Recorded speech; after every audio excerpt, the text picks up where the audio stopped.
दोस्तों, सुनसान हाईवे के बीचों बीच इस कदर गाड़ी को बंद होता देख अर्पित का शरीर ठंड के मारे जकड़ने लगा। रात के तकरीबन 12 बज रहे थे। ठंडी हवाएं उस मनोज सर्द रात को कोई भयानक अंजाम देने वाली थी।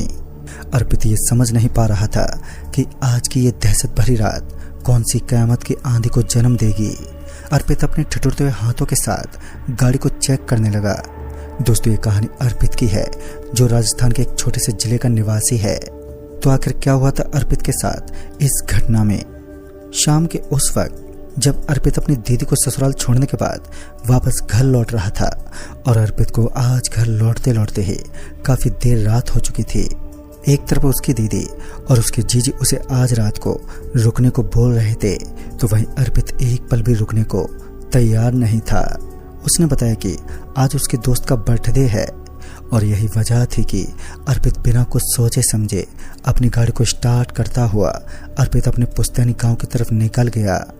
अपनी दीदी के ससुराल से अर्पित का गांव लगभग 38 किलोमीटर दूर था, और जिस वजह से घर लौटते हुए अर्पित को वक्त लगने वाला था। लेकिन वो कहते हैं ना, जब किस्मत ही खराब हो तो ऊंट पर बैठे इंसान को भी कुत्ता काट ले, और ऐसा ही कुछ अर्पित के साथ होने वाला था। वह अपनी गाड़ी को भगाता हुआ अभी आगे बढ़ ही रहा था कि अचानक से उसकी गाड़ी का बोनट अपने आप ही हवा में उठ गया, और फिर उसके अंदर से सफेद सफेद धुआं निकलने लगा। और इस तरह धुएं को निकलता देख अर्पित असमंजस में पड़ गया। उसे ये तो पता चल ही चुका था कि गाड़ी के अंदर कुछ समस्या हुई है, मगर कौन सी समस्या, वो इस बात से लगभग अनजान था। उसने गाड़ी को साइड में लगाया और वो नीचे उतर गया, क्योंकि उसको ये तो पता चल ही चुका था कि कार की स्थिति अब पहले से काफी ज्यादा बिगड़ चुकी है। उसने अपनी कार की जांच पड़ताल हेतु कार का बोनट खोलने लगा, और उसके अंदर मौजूद कुछ खराबी को वो परखने लगा। लेकिन शायद उसकी किस्मत ही खराब थी, क्योंकि वो उस कार के अंदर मौजूद किसी भी समस्या को हल नहीं कर पाया। लगातार रात घनी होती जा रही थी, और ठंड के इस वक्त धीमे धीमे चांद की मंद मंद रोशनी भी गायब होने लगी, और अब अंधेरे का खुंखार सा उजाला चारों तरफ छाया हुआ था। इस वक्त ठंड इतनी ज्यादा थी कि अच्छों की हड्डियां कपकपा देने में सक्षम थी, और अब धीरे धीरे जोरदार कोहरा भी छाया हुआ था। चारों ओर धुंध भी इस कदर छाई हुई थी कि सामने का नजारा भी देख पाना लगभग नामुमकिन था। मगर अर्पित को कुछ भी करके इस सुनसान इलाके से बाहर निकलना था, क्योंकि उस ठंड में एक सफेद सफेद चादर अर्पित के बिल्कुल सामने की तरफ उड़ती हुई नजर आ रही थी। अर्पित उस कंबल को देखने के बाद थोड़ा हैरान भी था। उसे अपनी आंखों पर यकीन भी नहीं हो रहा था, क्योंकि उस वक्त ना ही तो कोई हवा चल रही थी और ना ही चारों तरफ किसी इंसान का आवागमन था। और उसके बावजूद इस तरह एक कंबल का हवा में उड़ना एक हैरानी वाली बात थी। रात के तकरीबन 11:30 बजने को चले थे, और सर्दियों के उस मौसम में 11 बजे का मतलब होता है घनी रात का हो जाना। तभी अर्पित ने अपना फोन निकाला और किसी मैकेनिक को फोन करने की वो कोशिश में जुट गया, लेकिन उसकी तमाम कोशिशों के बावजूद भी किसी ने उसका फोन नहीं उठाया, और अर्पित को नाकामयाबी का सामना करना पड़ा। लेकिन वह सफेद कलर की कंबल अभी भी हवा में उड़ रही थी। पता नहीं क्यों, लेकिन बार बार इस कंबल को देखने के बाद अर्पित के मन में काफी सवाल पैदा हो रहे थे। अर्पित को पूरी तरीके से विश्वास हो चुका था कि उसकी गाड़ी को ठीक करना अब उसकी बस की बात नहीं है, जिस कारण वो इधर से उधर भटकने लगा। शायद किसी गाड़ी या बाइक की सहायता से वो यहाँ से बाहर निकल सके। मगर जब भी उसने किसी कार के सामने अपना हाथ दिखाया, तो कार के ड्राइवर ने कार को रोकने से सख्त मना कर दिया। लगभग आधा घंटा बीत चुका था, और अर्पित अभी भी उस रास्ते पर इधर उधर भटक रहा था। उसे वहां से निकलने का कोई रास्ता नजर ही नहीं आ रहा था। उसकी समझ से बाहर था कि इस वक्त कोई भी बाइक या गाड़ी वाला गाड़ी रोकने से मना क्यों कर रहा है, और साथ ही उस हाईवे पर दूर दूर तक रोशनी तक नहीं थी। सबसे बड़ी वजह थी कि उस हाईवे पर जोरदार अंधेरा छाया हुआ था, और उस अंधेरे ने इस कदर उस सड़क को अपने अंदर झांक रखा था, मानो ऐसा लग रहा था कि बहुत ही जल्द एक कयामत की ऐसी आंधी आने वाली है, जिसमें अर्पित अपनी जिंदगी के काफी विचारों को बदलने वाला है। फिर थोड़ी देर बीतने के बाद जब अर्पित को एक ट्रक आता हुआ दिखा, तो इस बार अर्पित सड़क के बीचों बीच खड़ा हो गया। अर्पित यही सोचकर उस सड़क के बीचों बीच खड़ा था कि अगर इस ट्रक ड्राइवर ने ट्रक को धीमा नहीं किया तो वह सड़क से हट जाएगा। लेकिन इस बार उस ट्रक ड्राइवर ने काफी दूर पहले से अपनी ट्रक की स्पीड को एकदम से कम कर लिया, जिस कारण ट्रक की स्पीड धीमी पड़ने लगी और कुछ दूर आगे आने के बाद ही ट्रक एकदम से रुक गई। और जब अर्पित ने ट्रक को रुका हुआ देखा तो वह जल्दी से ट्रक ड्राइवर के पास पहुंचा। और जब अर्पित उस ट्रक ड्राइवर के पास पहुंचा तो वह अपना मासूम चेहरा दिखाते हुए बोला, भाई साहब प्लीज़ मेरी मदद कीजिए, मेरी गाड़ी हाईवे के बगल में खड़ी है और वो खराब हो चुकी है। पता नहीं वो ट्रक ड्राइवर किस माइंड से आया था, उसने बिना कुछ विचार किए अर्पित को ट्रक के अंदर बैठने का इशारा किया। और अर्पित एक पल के लिए हैरान जरूर था, लेकिन उस ट्रक की अनोखी हरकतें देखने के बाद अर्पित का तो बिल्कुल भी मन नहीं था कि वो इस ट्रक के अंदर दाखिल हो सके, क्योंकि उस ट्रक के अंदर एक अजीब सी चीज थी। तभी अर्पित बोला, आप अपनी डिलीवरी पर ध्यान दीजिए, मैं किसी और को ढूंढ लूंगा, शायद आपको भी देरी हो रही होगी। अर्पित के इतना कहने पर वो ट्रक ड्राइवर एक अजीब मुस्कान के साथ अपनी ट्रक को स्टार्ट करते हुए वहां से निकल पड़ा। और अर्पित को भी चैन की सांस मिली, क्योंकि उसे वो ट्रक ड्राइवर बिल्कुल भी ठीक नहीं लगा। लेकिन कयामत की यह रात अभी तो एक खौफनाक राह को अंजाम देने वाली थी। अर्पित को अब किसी दूसरी गाड़ी का इंतजार था ताकि वो जल्द से जल्द यहाँ से निकल सके। ठंड के मारे उसका शरीर भी झमसा चुका था, मगर अब भी वो किसी की तलाश में लगा हुआ था। उसे अभी भी उम्मीद थी कि वह किसी न किसी तरह इस हाईवे से निकल ही जाएगा। और तभी उसकी आंखों के सामने सड़क के बगल वाली साइड में आग जलती हुई दिखी। उस वक्त अर्पित के शरीर में ठंड इस कदर अपना डेरा जमा चुकी थी कि वह आग की रात देखता हुआ उस सड़क की तरफ चल पड़ा जहां पर उसे आग जलती हुई दिख रही थी। और फिर क्या था, वह चुपचाप उस जलती आग की तरफ चल पड़ा। लेकिन जब तक वह उस आग के पास पहुंचता तो वह उसे उतनी ही दूरी पर नजर आने लगी। आग का इस तरह से खिलवाड़ होता देख एक पल के लिए अर्पित का भी दिमाग घूम गया, लेकिन अभी भी उसके शरीर ने इस कदर ठंड पकड़ रखी थी कि वह ना चाहते हुए भी लगातार उस आग की तरफ बढ़ता रहा। और फिर कुछ देर के बाद जब अर्पित उस आग के पास पहुंचा तो वहां पर 3 से 4 लोग एक बड़ा घेरा डालकर बैठे हुए थे। उन सभी का शरीर देखने में काफी हद तक अजीब लग रहा था, लेकिन इसके बावजूद अर्पित थोड़ी हिम्मत दिखाते हुए उनके करीब जा पहुंचा और धीमी स्वर में बोला, अरे साहब जी, क्या यहाँ आजू बाजू में किसी मैकेनिक का कोई नामो निशान है? दरअसल वो मेरी गाड़ी खराब हो गई है और अब तक कोई लिफ्ट भी नहीं दे पाया। अर्पित के इतना कहने के बावजूद उन लोगों ने एक बार भी उसे जवाब देना ठीक नहीं समझा और वो सभी आग के सामने अपने हाथ उसी तरह जमा कर बैठे हुए थे जैसे कि अर्पित उस समय पहुंचा था। और तो और उनमें से कोई भी अपनी जगह से हिलडुल भी नहीं रहा था। अर्पित को काफी हद तक ये सब बातें हैरान कर रही थी, लेकिन फिर वह उन सभी के और करीब जाने लगा। अर्पित नहीं जानता था कि वह उस इलाके के सबसे खतरनाक भूतों से पंगा लेने वाला है।